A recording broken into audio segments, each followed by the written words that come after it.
Que Dieu soit loué. Gloire au Seigneur notre Dieu, le roi des rois, le tout-puissant, le créateur de toutes choses. Voilà, shalom frères et sœurs, shalom, shalom. Un excellent dimanche à vous.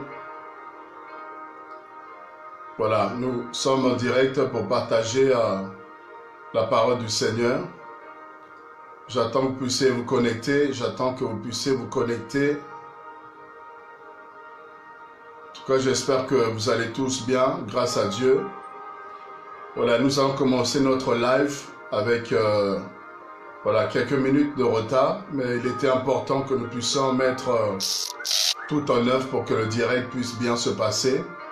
Voilà pourquoi voilà, cela nous a pris un peu du temps, mais avec persévérance, par la grâce de Dieu, nous sommes là afin de pouvoir partager ce moment, ces instants avec vous. Alors j'espère en tout cas que toute la semaine s'est bien passée. Voilà, connectez-vous, je vous laisse vous connecter, je vous laisse rejoindre donc cette vidéo, rejoindre ce moment. Je crois de tout cœur que la paix de Dieu est avec vous. Voilà, si tu es là, j'aimerais juste que tu puisses signaler ta présence. Si tu es là, si l'image est bonne, si le son est bon, voilà, je t'invite juste à pouvoir te signaler. Voilà, vous tous qui avez attendu en tout cas le direct à 15 h, toutes nos excuses, comme je disais tantôt. On a eu plusieurs soucis techniques qui demandaient à pouvoir être réglés avant de pouvoir lancer le direct dans les bonnes conditions. Mais en tout cas, voilà, avec la grâce de Dieu, nous sommes bel et bien là. Et on va prendre quelques instants afin de pouvoir partager la pensée de Dieu sur notre grand thème, à savoir la séparation qui t'amène vers ta destinée. La séparation qui t'amène vers ta destinée, nous serons la 4e partie. Et à la fin justement de ce grand thème-là, pour pouvoir aborder un autre thème la semaine prochaine. Alors, partagez rapidement si vous êtes là connectés, que Dieu vous bénisse. Voilà, je compte sur vous pour que nous puissions partager très rapidement, de sorte que nous ne puissions pas perdre encore une minute, perdre du temps, car le temps est précieux, il y en a beaucoup de choses à partager. Alors, si vous pouvez partager, merci à la sœur Martine d'avoir partagé cette vidéo. Qui d'autre est là connecté? Voilà, qui d'autre est là connecté? Qui d'autre est là connecté? Si tu es là, tu peux réagir, signaler ta présence, tu peux écrire quelque chose, tu peux saluer les frères et sœurs, tu peux voilà, manifester ta présence et nous serons bénis. Voilà, nous restons connectés, nous restons branchés. Alors, qui est là, qui est là, qui est là? Shalom, shalom, shalom. Que la paix de Dieu soit votre partage dans vos maisons, dans vos familles. Que le Seigneur vous fasse du bien. C'est votre serviteur, l'évangéliste Brice Ndongala, le pasteur principal de l'église Sauvé pour Sauver. Et en ce dimanche de Pentecôte, nous rendons grâce à Dieu de nous avoir prêté vie, d'avoir renouvelé en nous son souffle, d'avoir jugé bon, de pouvoir, n'est-ce pas, nous permettre de respirer en ce jour. Voilà, excusez-moi, que Dieu soit loué. Alors, si tu es là, bienvenue, bienvenue encore à ce moment, bienvenue, nous allons juste partager très rapidement. Bienvenue à toi, nous serons grandement bénis. Alors, je t'invite à pouvoir partager cette vidéo, inviter des amis, permettre à d'autres personnes de pouvoir nous rejoindre.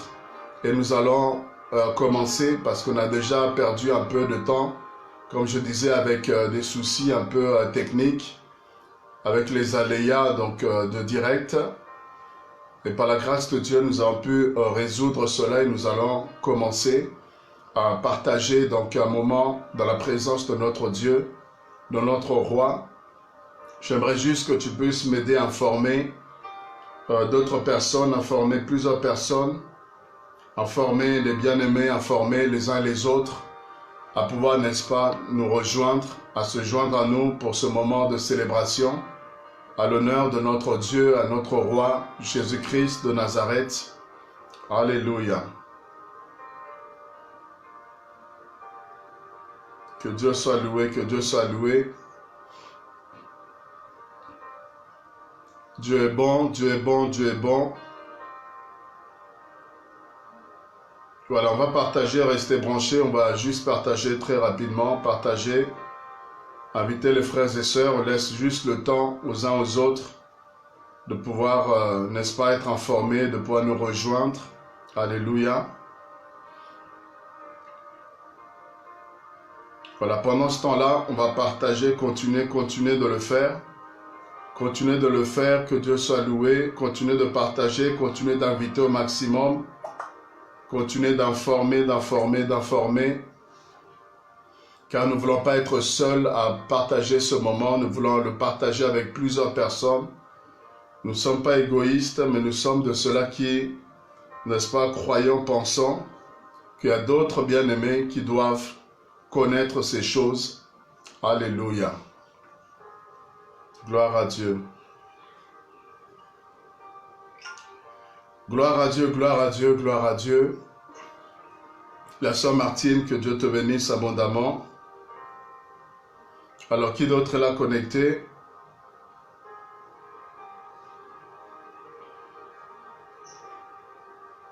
Toi qui as partagé, sois grandement béni. Voilà, tous ceux qui vont suivre également en rediffusion, que le Seigneur puisse, n'est-ce pas, penser à vous, prendre soin de vous, qu'il vous fasse énormément de bien. La séparation qui t'amène vers ta destinée, c'est notre thème qu'on va aborder, la séparation qui t'amène vers ta destinée. Nous serons déjà à la 4e partie, on va conclure ce thème donc aujourd'hui même. Voilà pourquoi il ne faut pas rater, il y a plusieurs choses qui vont être dites cet après-midi. Voilà pourquoi il ne faut vraiment pas rater, voilà pourquoi j'insiste pour que plusieurs personnes puissent vraiment, voilà, passer ce moment avec nous.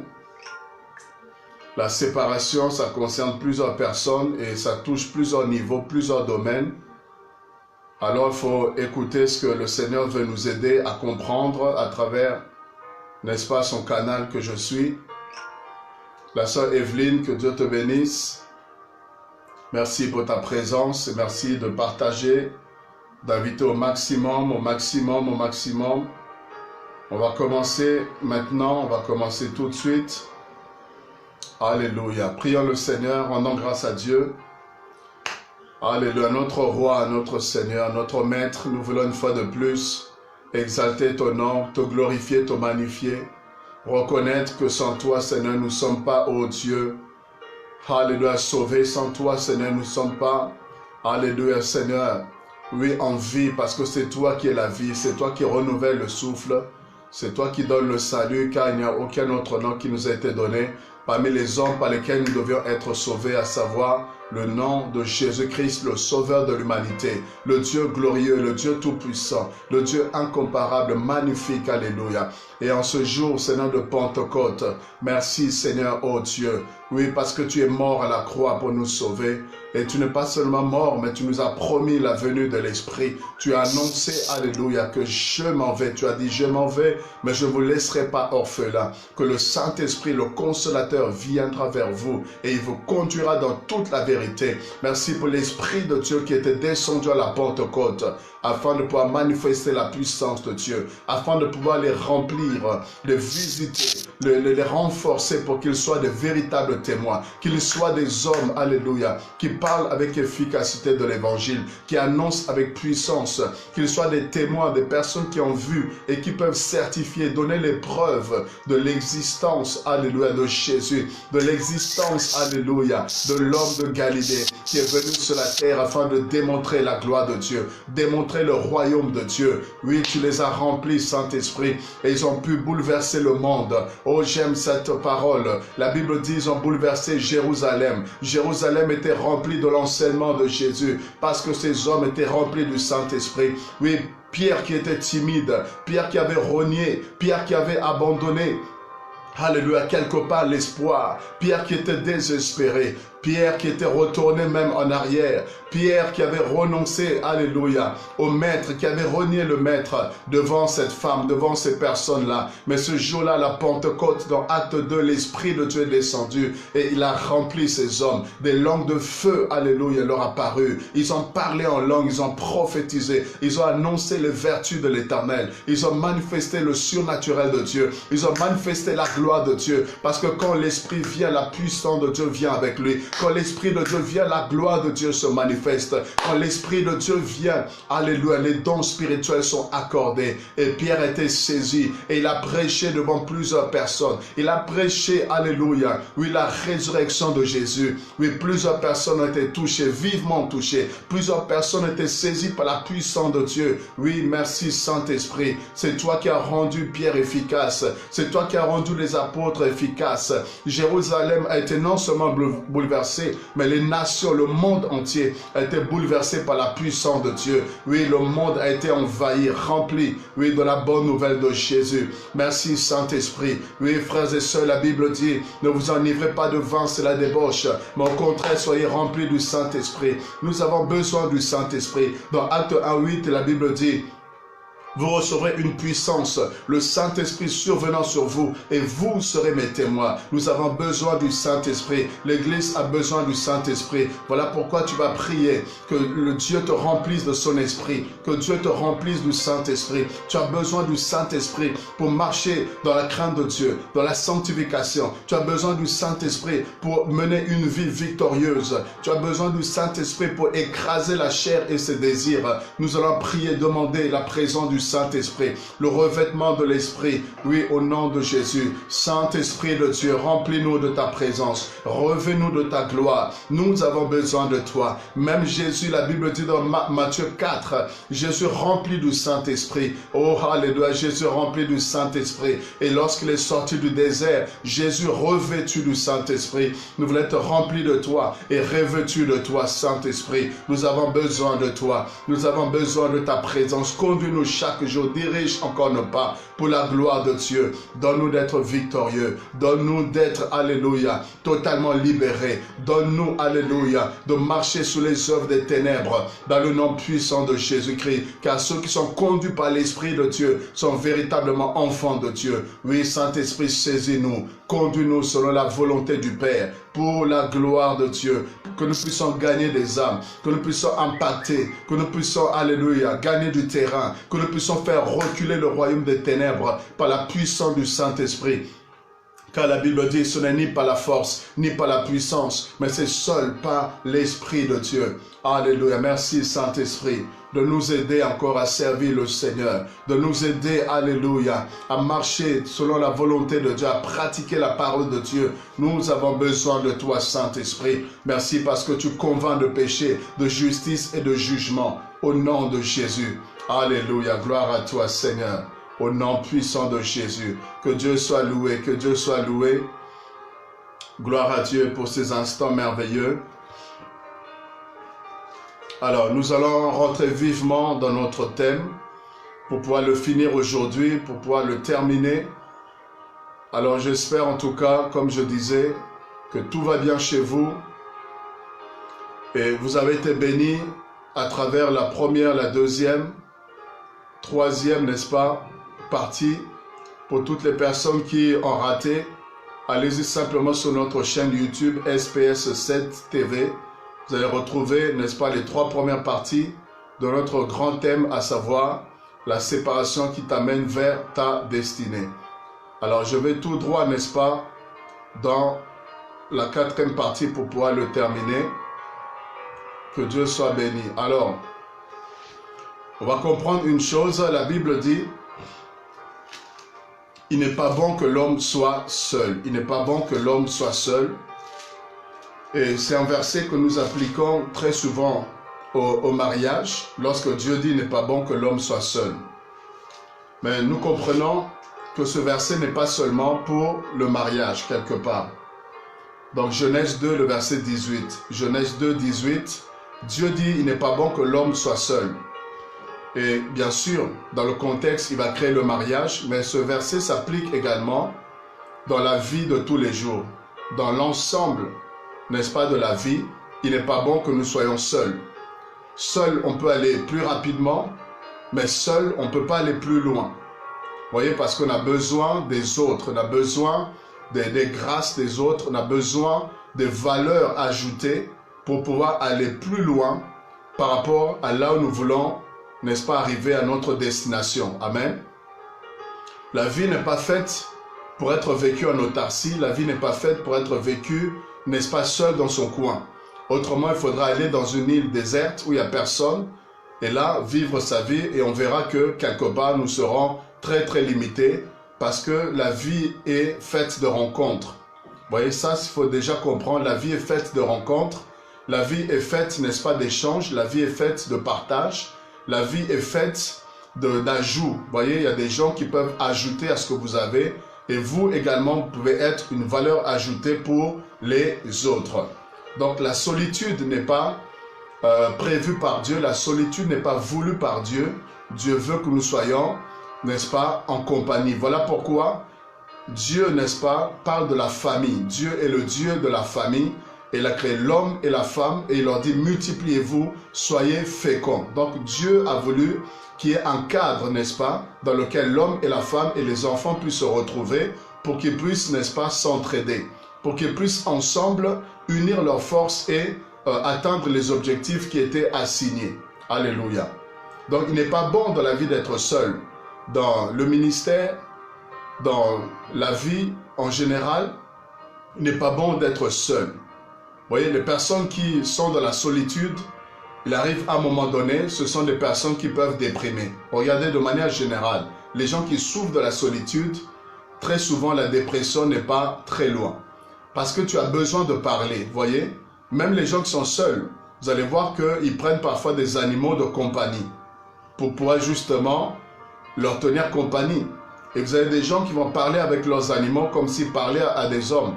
Vous avez des gens qui vont manifester un tel amour.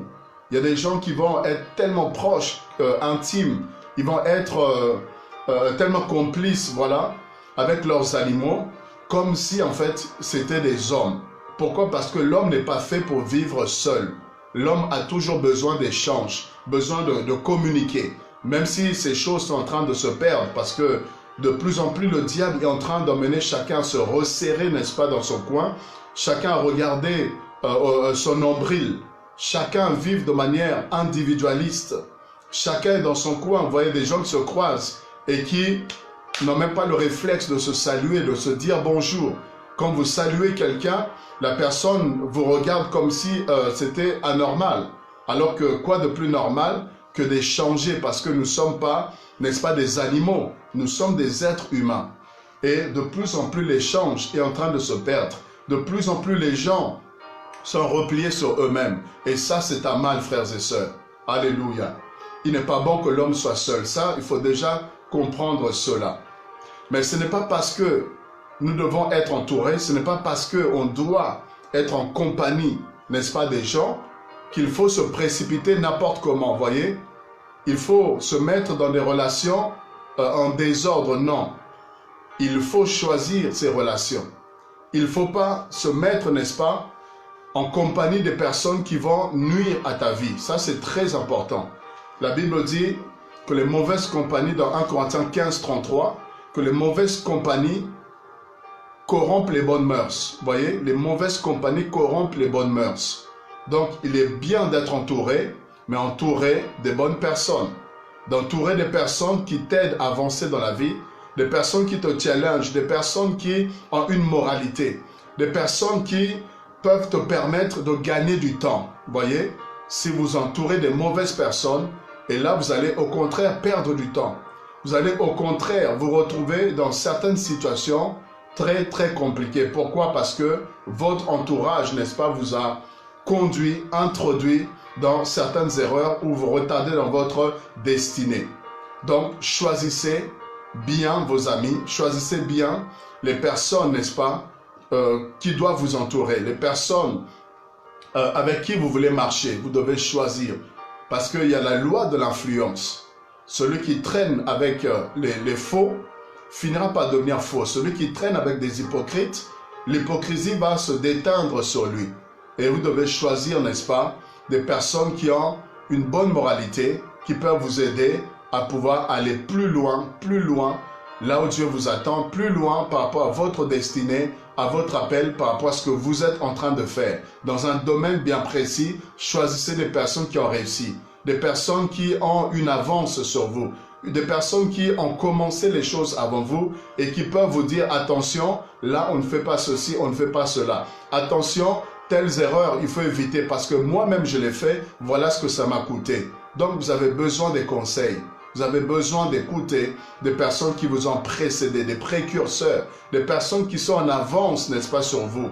Parce que dites-vous que ce que vous êtes en train de faire, vous ne serez jamais le premier à le commencer. Et même si vous étiez le premier à commencer, il y a toujours des personnes qui peuvent vous apporter un plus à cela. Et il faut vraiment être très ouvert et très attentif. Amen. Donc ça, il est déjà important de comprendre. Les mauvaises compagnies corrompent les bonnes mœurs. Entourez-vous des personnes qui vont vous aider ou des personnes que vous allez aider. Parce qu'il n'y a pas que des gens qui vous apportent, vous devez aussi apporter à d'autres personnes. Vous voyez, c'est un échange. Alléluia. Ça, c'est très important. Alors, autre chose que j'aimerais dire, on n'est pas obligé de se séparer non plus. Vous voyez, nous ne sommes pas obligés de nous séparer. Et très souvent, on gère mal. On gère mal les conflits, on gère mal les incompréhensions, on gère mal certaines situations. Et on va tout de suite à la séparation, on va tout de suite à la division, on va tout de suite, n'est-ce pas, à se replier sur soi-même et à haïr la personne, détester la personne. Non, frères et sœurs. Les problèmes peuvent arriver, la Bible a prévu le pardon. Vous voyez, la Bible a prévu le pardon. Les problèmes peuvent arriver, mais regardez ce que Philippiens 3, j'aime beaucoup Philippiens 3, le verset 15 à 16. Écoutez d'abord ce conseil-là, Philippiens 3, le verset 15 à 16. La Bible est en train de nous dire quelque chose de très important et qu'il faut aussi parfois appliquer. Sinon, vous risquez de perdre des bonnes personnes, des personnes qui auraient pu, n'est-ce pas, être une bénédiction pour vous, mais parce que vous ne savez pas bien gérer les relations, ah ben vous allez toujours au conflit et ça, ce n'est pas toujours bon. La Bible dit, nous sommes tous donc, dans Philippiens 3, le verset 15 à 16. Nous tous donc, qui sommes des hommes faits. Alléluia. Nous tous donc, qui sommes des hommes faits, ayons cette même pensée. Et si vous êtes en quelque point d'un autre avis, Dieu vous éclairera là-dessus. Seulement, au point où nous en sommes parvenus, marchons d'un même pas. Alléluia. Au point où nous en sommes parvenus, marchons d'un même pas. Vous voyez ici, la Bible encourage l'unité. La Bible encourage l'unité. La Bible n'encourage pas forcément la division ou la séparation. La Bible prône aussi l'unité. Donc, il est important de rechercher toujours la paix et de rechercher l'unité. Vous voyez, l'unité nous permet d'avancer. Et regardez, même le corps, on parle du corps du Christ. Qu'est-ce qui fait le corps? C'est l'ensemble des membres unis. C'est l'ensemble de chaque organe qui remplit une fonction vitale et qui permet à l'ensemble, le corps, de pouvoir fonctionner correctement. Vous voyez, si les mains se divisent, se séparent, se désolidarisent du corps, il y aura un problème parce qu'on a besoin des mains. Si les pieds, n'est-ce pas, veulent faire route à part, il y aura un problème. Vous voyez, l'ensemble, le corps tout entier, chaque membre, chaque organe doit marcher de pair. On doit rechercher l'unité. Ce n'est pas parce que vous n'êtes pas d'accord avec quelqu'un qu'il faut tout de suite chercher la séparation. Non. On peut rechercher, n'est-ce pas, l'unité et la paix et continuer à avancer. On ne sera jamais d'accord à 100%. On ne sera jamais du même avis constamment tout le temps sur 100 sujets. On peut être en accord sur 99. Il y aura peut-être un ou deux où on peut ne pas être en accord avec quelqu'un. On peut avoir un avis contraire. C'est comme ça que le monde est fait. On peut avoir un avis contraire à une autre personne, mais ce n'est pas pour autant qu'on doit se séparer. Non, on peut être ensemble, marcher ensemble, mais chacun a son point de vue sur tel sujet. Chacun a sa manière de voir les choses, son approche, n'est-ce pas, sur tel ou tel sujet.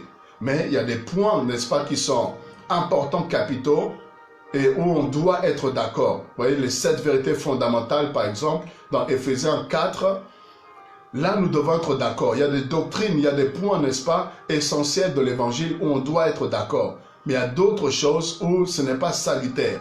Et là, même si on n'est pas du même avis, on peut continuer à marcher ensemble. Il y a des choses qui sont d'ordre organisationnel.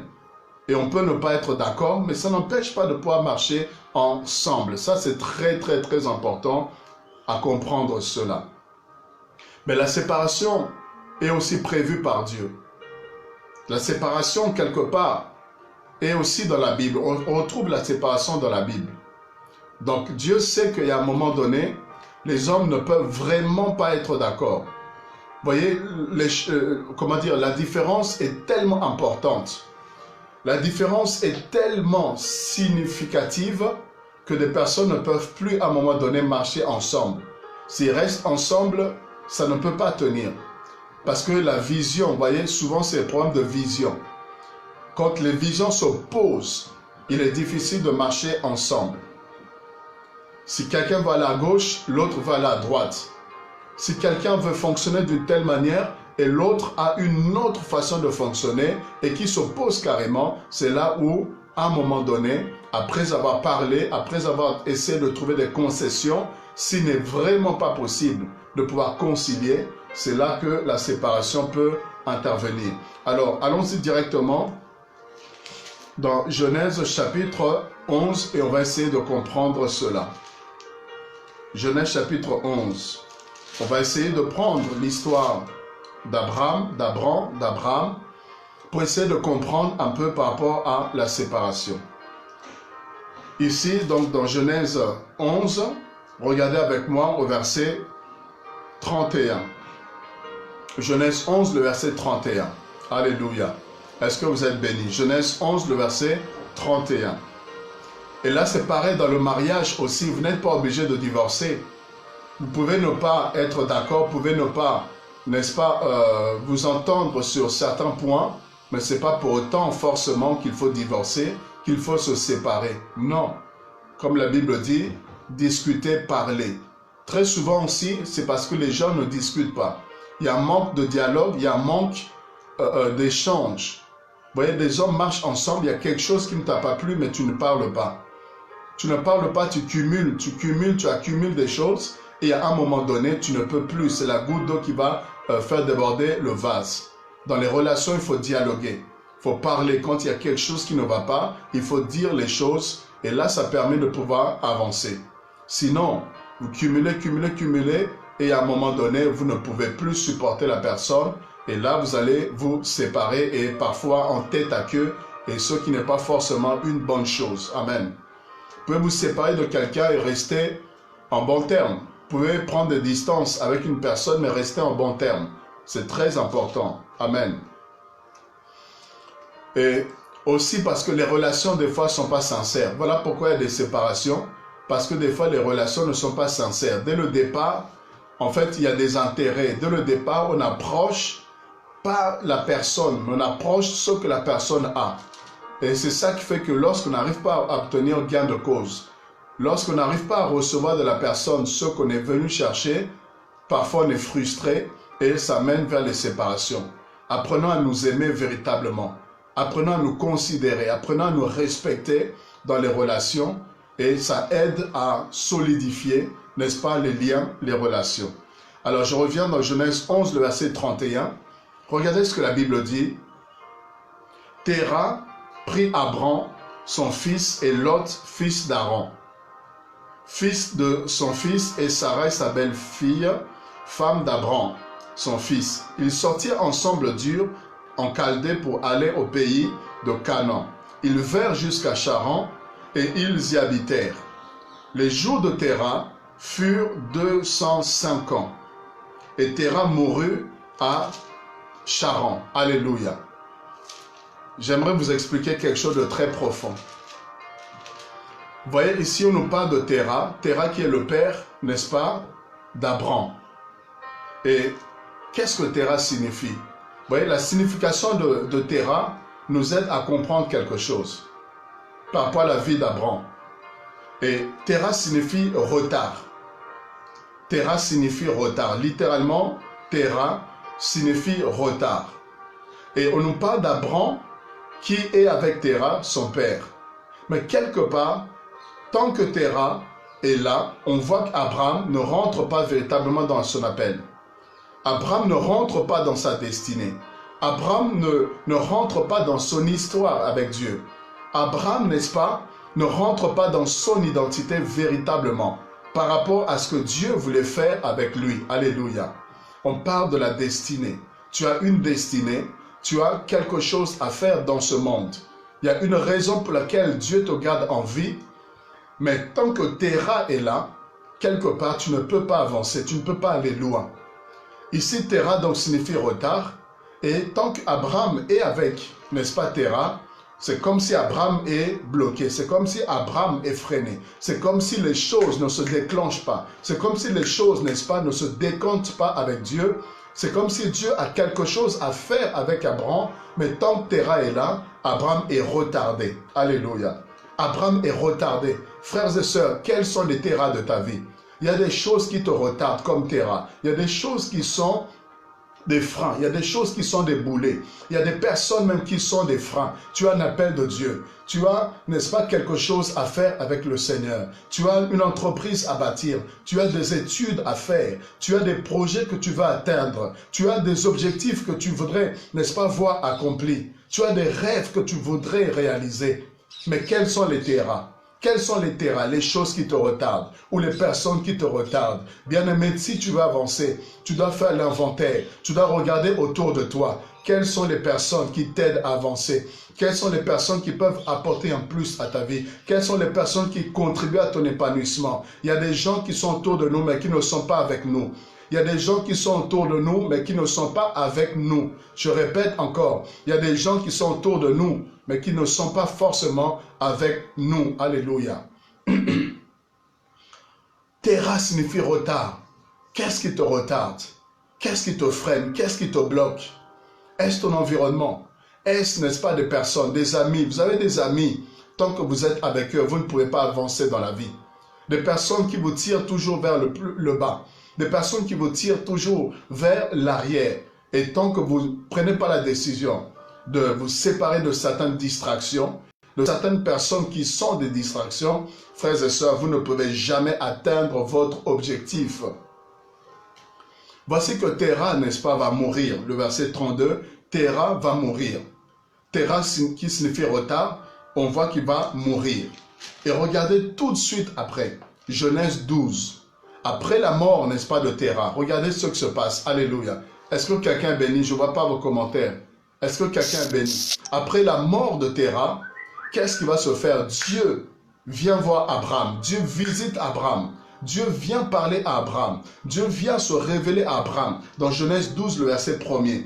L'Éternel dit à Abraham, alléluia, va-t'en de ton pays, va-t'en de ta patrie, de la maison de ton père, dans le pays que je te montrerai. Oh, alléluia, je ferai de toi une grande nation. Voici le plan de Dieu, voici la destinée de Dieu pour Abraham. Je ferai de toi une grande nation, je te bénirai et je rendrai ton nom grand. Voilà ce que Dieu voulait accomplir, voilà ce que Dieu voulait faire d'Abraham, une référence, alléluia. Il voulait faire de lui une source de bénédiction, il voulait faire de lui quelqu'un qui allait être le père d'une multitude. Mais tant que quelque part, Abraham était avec Terah, rien de tout cela n'était révélé. Rien de tout cela, bien aimé, ne s'était produit. C'est lorsque Terah va mourir que Dieu va parler, Dieu va visiter, Dieu va révéler son plan, n'est-ce pas, à Abraham. J'aimerais dire ici qu'il y a des Terahs qui doivent mourir. Il y a des Terahs dans ta vie qui doivent mourir, frères et sœurs. Tant que les Terahs ne meurent pas, tu ne peux pas avancer. Tant que les Terahs sont toujours là, présents dans ta vie, tu ne pourras pas atteindre certains objectifs dans la vie. Tu ne pourras pas rentrer dans ta destinée. Dieu a un projet, Dieu a un plan pour toi, mais il faut que tu payes le prix de pouvoir parfois te séparer de certains Terahs. Les Terahs, ce sont des gens qui te freinent. Les Terahs, ce sont des personnes, tant qu'ils sont dans ta vie, tu n'avances pas. Regardez, frères et sœurs, combien de personnes avançaient dans la vie. Mais dès qu'ils se sont mis, n'est-ce pas, avec certains associés, ils n'avancent plus. Que ce soit dans les affaires, que ce soit dans la vie que ce soit, n'est-ce pas, dans le ministère, que ce soit dans le mariage. Il y a des personnes qui étaient épanouies, qui étaient heureux. Mais dès qu'ils se sont mis avec quelqu'un, voilà que leur vie est, n'est-ce pas, gaspillée. Voilà que leur vie est en souffrance, en lambeaux. Voilà que des problèmes et des problèmes leur arrivent. Tant que Terra est là, tu ne peux pas avancer. Terra te bloque dans ton appel. Terra te freine. Combien de femmes, n'est-ce pas, sont freinées par des maris? Des maris qui ne veulent pas se convertir. Des maris qui ne sont pas sérieux, des maris qui sont dans une vie de polygamie pour certains. Et je connais dans plusieurs cas, plusieurs femmes, n'est-ce pas, que nous encourageons, que nous essayons d'aider par la grâce de Dieu. Des maris qui vont être à gauche, à droite et se mettre dans une relation compliquée. Et les femmes, n'est-ce pas, qui pleurent, des femmes qui souffrent, des femmes, n'est-ce pas, qui sont bloquées à la maison avec l'appel, la grâce de Dieu, mais parce que le mari ne veut pas de la prière, parce que le mari ne veut pas entendre parler des choses de Dieu. Et voilà que les femmes, certaines femmes sont bloquées, certaines femmes sont freinées.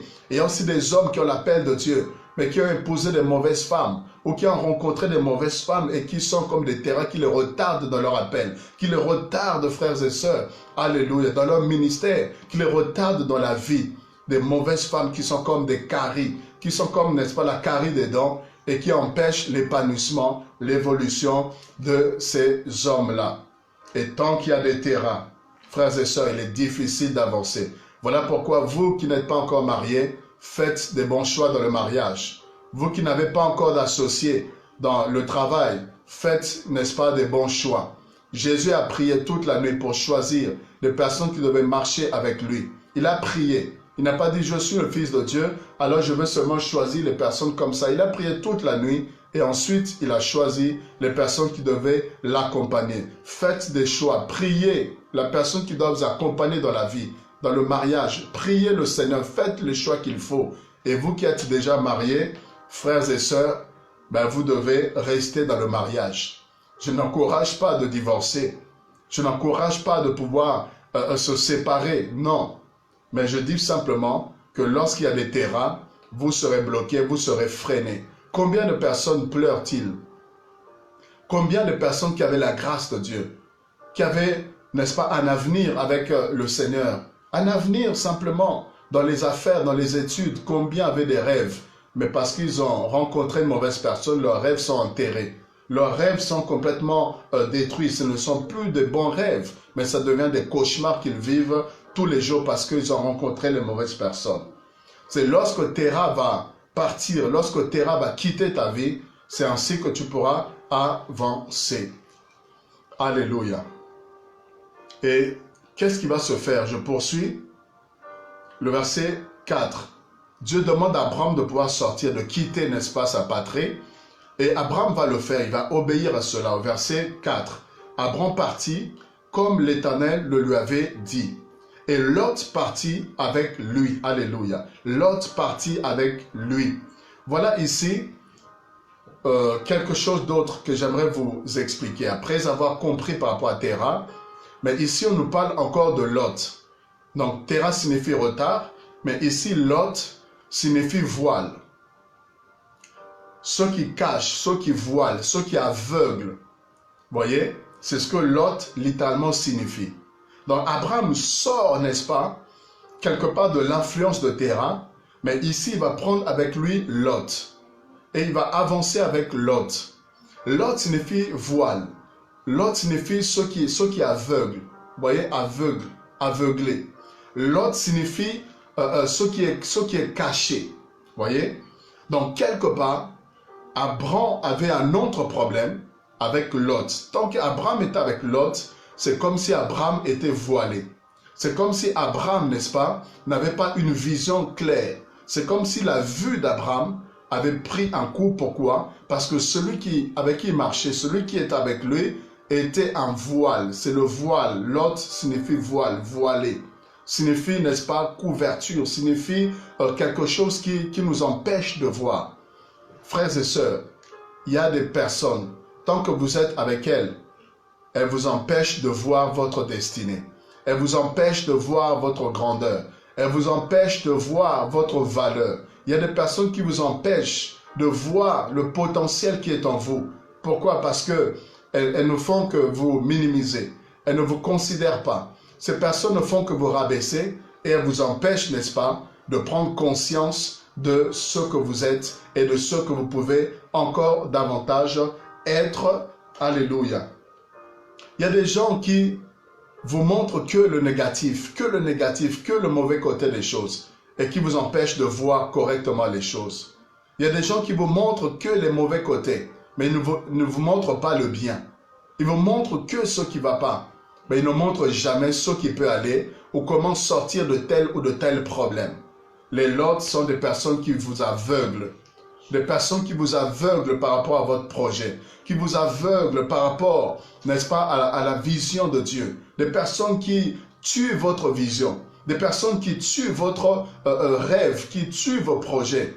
Et vous devez absolument vous séparer des Lots, parce qu'aussi longtemps que vous avez des Lots dans votre vie, frères et sœurs, vous ne pouvez pas voir loin. Vous ne pouvez pas aller loin, vous ne pouvez pas viser loin. Les Lots, ce sont ces personnes-là qui vont toujours vous décourager. Ces personnes qui vont toujours vous montrer que vous ne pouvez pas arriver, que c'est impossible, c'est difficile, que ce n'est pas permis aux jeunes d'arriver, ce n'est pas permis aux personnes de couleur d'arriver à telle ou telle chose. Des personnes qui sont toujours négatives et qui vous fixent des limites. Vous n'avez pas besoin de personnes, frères et sœurs, qui vous emmènent à vous amoindrir, mais vous avez besoin des gens qui vous disent que c'est difficile, mais ce n'est pas impossible. Tu peux y arriver. Je crois que tu peux y arriver. Alléluia. Et Lot, n'est-ce pas, part avec Abram. Et qu'est-ce qui va se passer? Il va se faire que Abram, qui est béni, influence Lot. Et Lot également va avoir des biens. Lot, au fur et à mesure, va commencer à avoir aussi des serviteurs, commencer à avoir aussi des troupeaux, et qui est parti de rien, mais grâce à Abraham, et il va commencer à être aussi béni. Et il y a un moment donné, il y a eu querelle, voyez? Il y a eu querelle entre Abraham et Lot, entre les serviteurs de Lot et les serviteurs d'Abraham. Il y a eu dispute, il y a eu, n'est-ce pas, des conflits.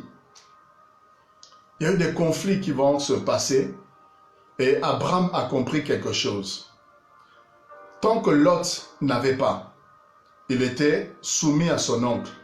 Il était obéissant. Il était là serviable. Mais dès que Lot a commencé à avoir, c'est là que le problème est arrivé. Frères et sœurs, il y a des personnes, il y a des amitiés qui vont se séparer lorsque quelqu'un va commencer à réussir. Il y a des gens qui vous aiment, il y a des relations.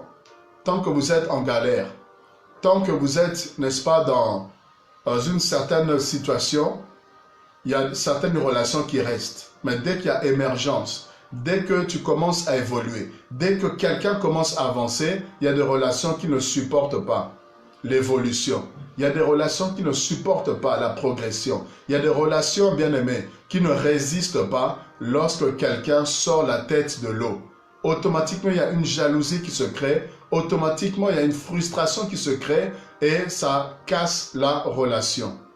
Il y a des gens, tant qu'ils n'ont pas encore, ils sont humbles, mais dès qu'ils commencent à voir, c'est fini. Ils changent, leur cœur change, leur manière, n'est-ce pas, d'agir change également. Et Lot ici va entrer en conflit avec son oncle. Mais regardez la sagesse d'Abraham. Il a compris que c'était compliqué de continuer à marcher ensemble. Parce que j'ai des serviteurs, il a aussi des serviteurs. J'ai des bœufs, il a des bœufs. J'ai des richesses, il a aussi des richesses. Et là, ça commence, n'est-ce pas, à devenir très, très conflictuel. Et il faut appliquer la sagesse pour que chacun puisse avancer en paix, voyez, parce qu'il est important d'être en paix. Lot, verset 5 de Genèse 13, au verset 5, Lot qui voyageait avec Abram avait aussi des brebis, des bœufs et des tentes. Et la contrée était insuffisante pour qu'ils demeurent ensemble. Alléluia. La contrée était insuffisante pour qu'ils demeurent ensemble. Vous voyez, il y a aussi des séparations qui sont naturelles, qui sont normales. Lorsque vous êtes, n'est-ce pas, dans un environnement qui devient étroit, et il n'est plus possible que chacun puisse s'exprimer correctement, la séparation peut intervenir pour que chacun puisse avoir plus d'espace, pour pouvoir davantage exprimer ce potentiel, exprimer la grâce de Dieu, exprimer ce que Dieu a déposé en chacun. Et la séparation permet à chacun de mieux évoluer. Vous voyez, ça c'est aussi très important. Voilà pourquoi il y a certains leaders qui ne comprennent pas lorsqu'ils forment des personnes, lorsqu'ils engendrent des personnes de la foi, et à un moment donné, ces personnes grandissent. Ces personnes reçoivent des choses. Ces personnes sont formées. Elles sont nourries. Ces personnes, Dieu leur parle. Ces personnes, on l'appelle. Ces personnes, à un moment donné, arrivent à une certaine maturité. Et il est important à ce qu'on puisse leur permettre de pouvoir exprimer pleinement aussi leur potentiel. Voilà pourquoi il y a certaines personnes, à un moment donné, rentrent en conflit avec leur leader, avec leur pasteur. Pourquoi? Parce que des fois, il est temps de pouvoir libérer certaines personnes, de pouvoir donner l'opportunité à, n'est-ce pas, d'autres personnes de pouvoir aller et exprimer pleinement leur potentiel. Que ce soit au sein de la structure, une branche, une église, une antenne, n'est-ce pas, une extension où la personne peut aller travailler, ou si la personne reçoit de pouvoir bâtir, n'est-ce pas, une œuvre, implanter quelque chose qui sort de la structure du ministère ou de l'église, n'est-ce pas, dans laquelle vous êtes, priez le Seigneur et si Dieu convainc, priez, bénissez la personne et qu'elle puisse aller travailler pour l'avancement du royaume de Dieu et vous pouvez toujours continuer à être en contact, vous encourager, vous soutenir, collaborer, c'est très important. Il y a des leaders malheureusement qui bloquent les gens, qui freinent les gens, alors que les gens ont grandi, les gens sont matures, les gens ont des choses, n'est-ce pas, à pouvoir aller faire accomplir. Mais il y a des leaders qui veulent toujours garder à vie certaines personnes, alors que non, il y a des gens, on doit les libérer. Comme dans Acte 13, la Bible dit, pendant qu'il priait, le Saint-Esprit dit, mettez-moi à part Saul et Barnabas pour l'œuvre à laquelle je les ai appelés. Voyez, ils étaient en train de prier, ils étaient ensemble, mais c'est le même Saint-Esprit. Le Saint-Esprit dit, mettez-moi à part Saul et Barnabas. En d'autres termes, permettez-les de pouvoir sortir, partir et aller faire, n'est-ce pas, l'œuvre précise que j'ai pour eux. Donc, il arrive parfois que le Saint-Esprit amène, n'est-ce pas, des chemins à pouvoir se séparer pour que les personnes puissent mieux travailler, que les personnes puissent exprimer pleinement leur potentiel, exprimer la grâce de Dieu qui est en chacun. Alléluia. Voilà que Abraham et Lot, ici, vont se séparer. Abraham prend la décision de pouvoir se séparer avec son neveu. Mais il y a quelque chose qui est fort que vous allez remarquer. Lorsque Abraham prend cette décision-là, ce n'était pas facile pour lui, mais il se sépare de Lot. Mais vous allez remarquer que tout de suite après, qu'il se soit séparé de Lot. Là, ici, je suis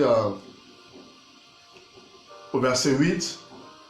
Abraham dit à Lot, qui n'est point, je te prie de dispute entre moi et toi, ni entre mes bergers et tes bergers, car nous sommes frères. Tout le pays n'est-il pas devant toi? Sépare-toi donc de moi. Si tu vas à gauche, j'irai à droite. Si tu vas à droite, j'irai à gauche. Lot leva les yeux et vit toute la plaine du Jourdain qui était entièrement arrosée. Avant que l'Éternel ait détruit Sodome et Gomorrhe, c'était jusqu'à Tsoar comme un jardin de l'Éternel, comme le pays d'Égypte. Lot choisit pour lui la plaine du Jourdain et il s'avança vers l'Orient. C'est ainsi qu'ils se séparèrent l'un et l'autre. Voyez, c'est ainsi qu'Abraham et Lot vont se séparer. Ok. Mais regardez le verset 14 maintenant. Le verset 14, alléluia. Le verset 14 ici, l'Éternel dit à Abraham, waouh, Abraham se sépare d'avec Lot et Dieu va lui parler à nouveau. Voyez, depuis qu'Abraham est avec Lot, on ne voit pas que Dieu parle avec Abraham. Quand Abraham est avec Lot, quelque part, Abraham n'entend plus la voix de Dieu. Abraham n'a plus les visions de Dieu. Abraham n'a plus, n'est-ce pas, la révélation de Dieu. Parce que Lot est le voile. Lot est venu comme aveuglé, comme voilé, n'est-ce pas, Abraham par rapport à sa destinée, par rapport à la promesse qu'il avait, qu'il portait en lui, par rapport à sa destinée, ce que Dieu avait prévu d'accomplir, n'est-ce pas, avec lui. et c'est comme s'il y a eu voile. Lot empêchait Dieu de se manifester dans la vie d'Abraham.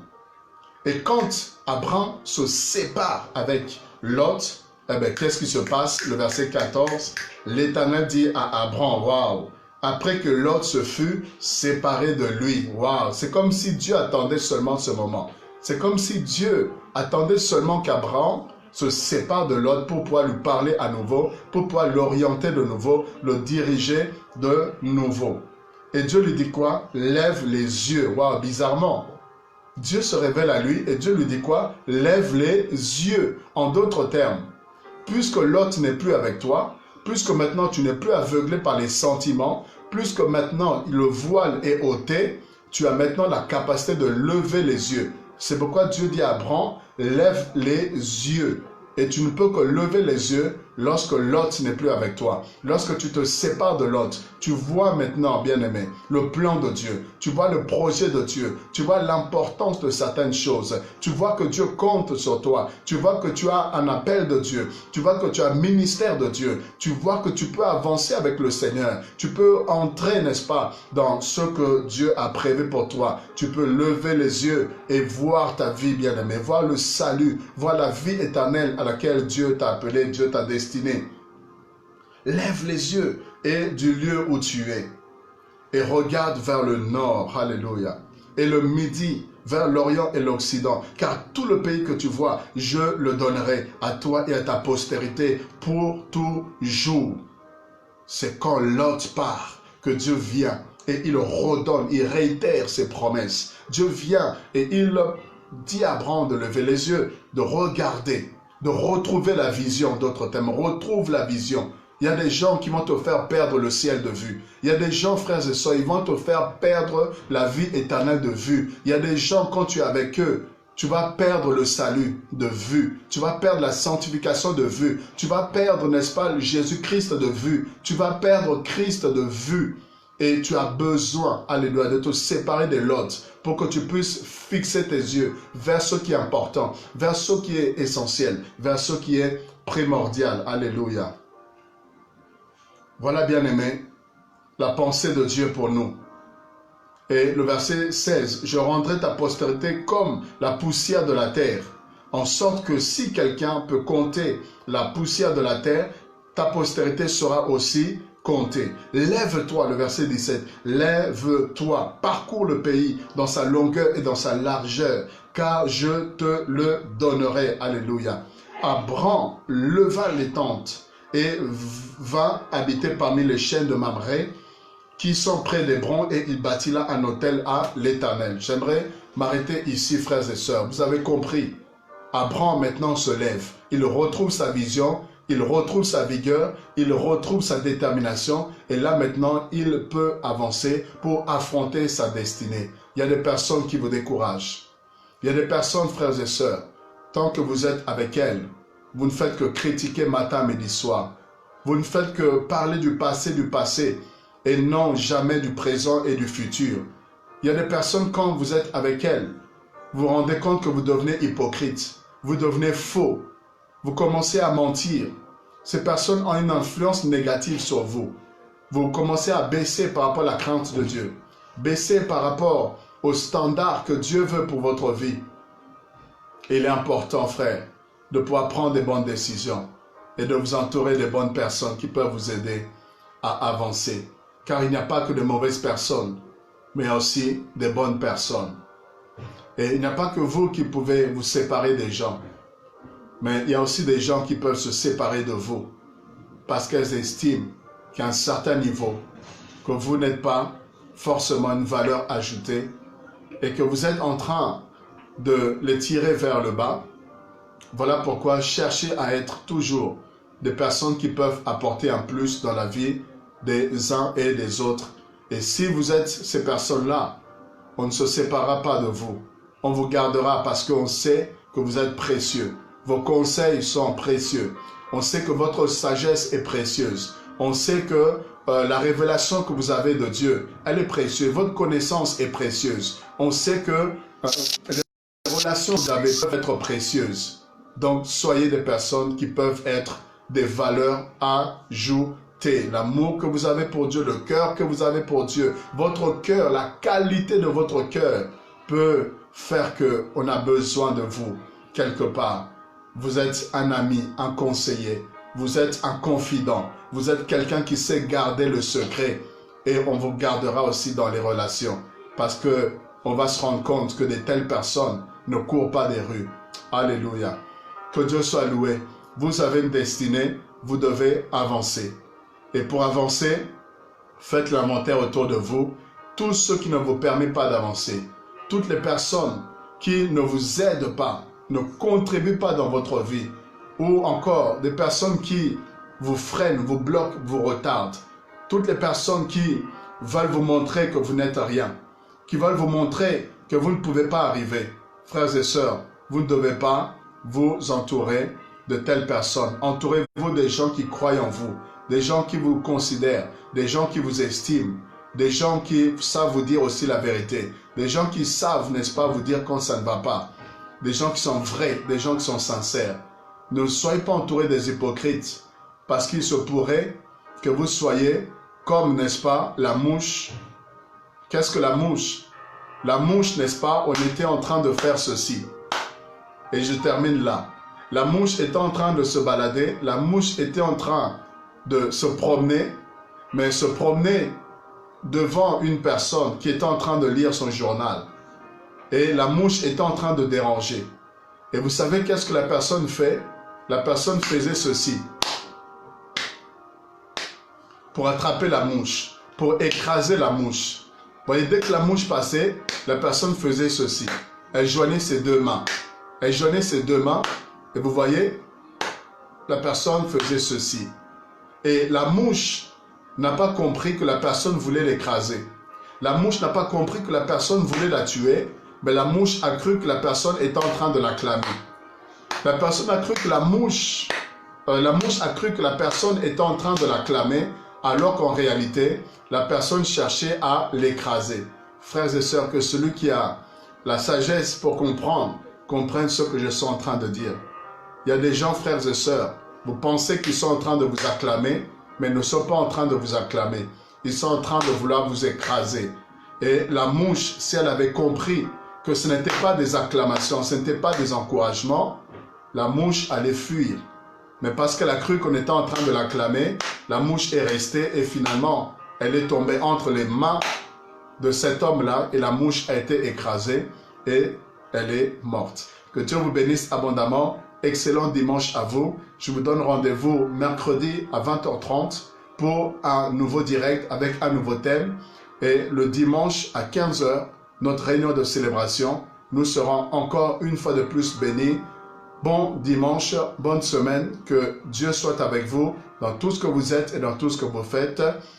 Abonnez-vous sur notre chaîne SPS 7 TV pour recevoir toutes les nouvelles vidéos qui seront postées.